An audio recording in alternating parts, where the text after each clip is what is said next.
very good. Give a clap. എല്ലാ ആംഗിൾസും എല്ലാ സൈഡ്സും equal ആണെങ്കിൽ the triangle is known as equilateral triangle.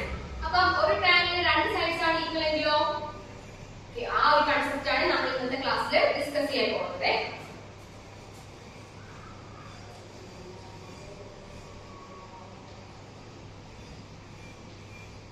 Okay, നമുക്കത് ഒരു കട്ട് ഔട്ടിന്റെ എക്സാമ്പിളോടെ നമുക്ക് പഠിക്കാം.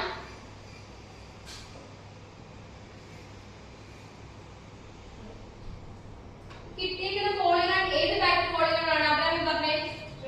ട്രയാങ്കിൾ. ഇവരെ നമ്മുടെ കയ്യിലുള്ളത് ഒരു ട്രയാങ്കിൾ ആണ്. ഈ ട്രയാങ്കിൾ ഒന്ന് ഒബ്സർവ് ചെയ്തേ. എന്തെങ്കിലും പ്രോപ്പർട്ടീസ് ഉണ്ടോ നോക്കി. സൈഡ്സിന് എന്തെങ്കിലും പ്രോപ്പർട്ടീസ് ഉണ്ടോ? ഉണ്ട്. എന്തൊക്കെ പ്രോപ്പർട്ടീസ് ആണ്? ആർക്കെങ്കിലും ഒരാൾക്ക് പറയാൻ പറ്റും? ആർക്കും പറഞ്ഞേ. അതെ, വെരി ഗുഡ്. ഇവരെ അപ്പം ഈ ട്രയാങ്കിളില് രണ്ട് സൈഡ്സും ഈക്വൽ ആണ്. ഈ ട്രയാങ്കിളിന് ഒരു പേര് കൊടുത്താലോ? അശ്വതിന് ഈ ട്രയാങ്കിളിന് പേര് കൊടുക്കാൻ പറ്റുമോ?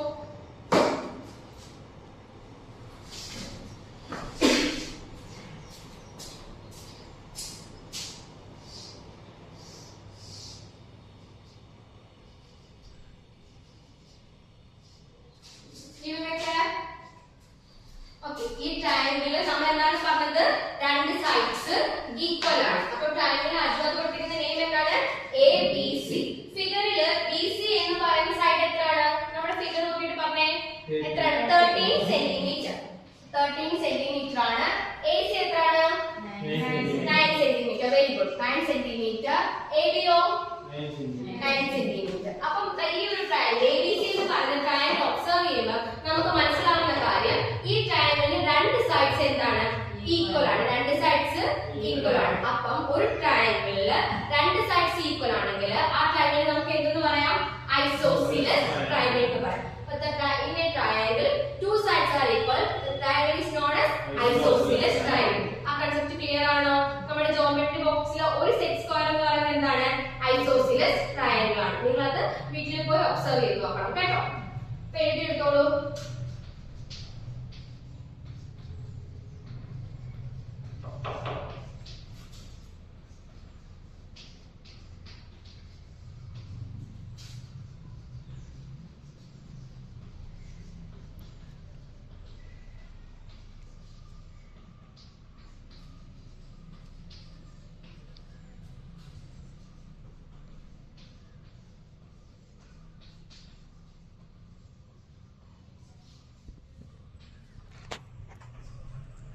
Isosceles triangle definition എഴുതി എടുത്തോ?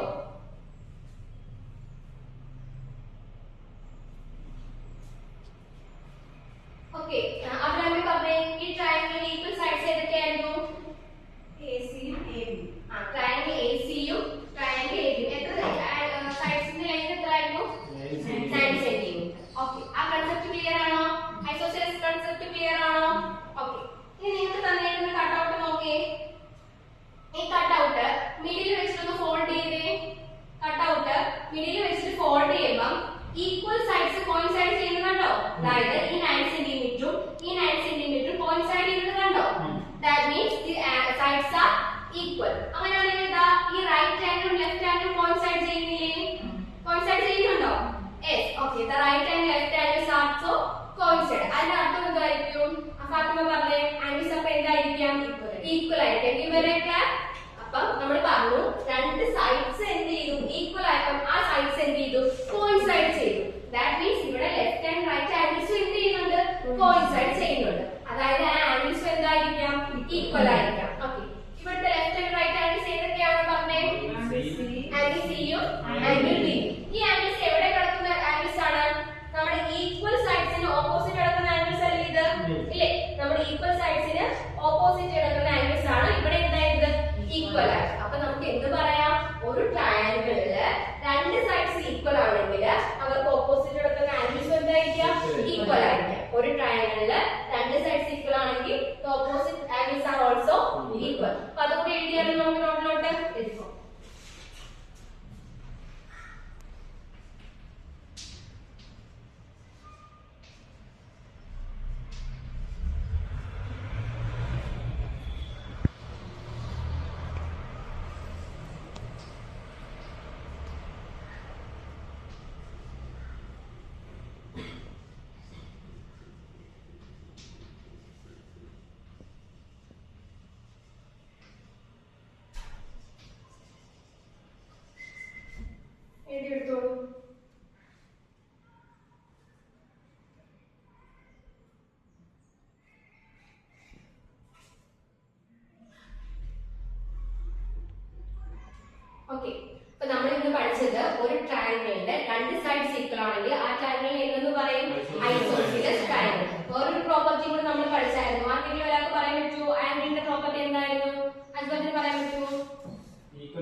ഈക്വൽ സൈഡ്സിനെതിരെയുള്ള ആംഗിൾസും ഈക്വൽ ആയി. അതാണ് ഐസോസെലിസ് ട്രയാങ്കിളിലെ രണ്ട് പ്രോപ്പർട്ടീസ്. അടുത്ത ക്ലാസ്സിൽ പ്രോബ്ലം ചെയ്യും.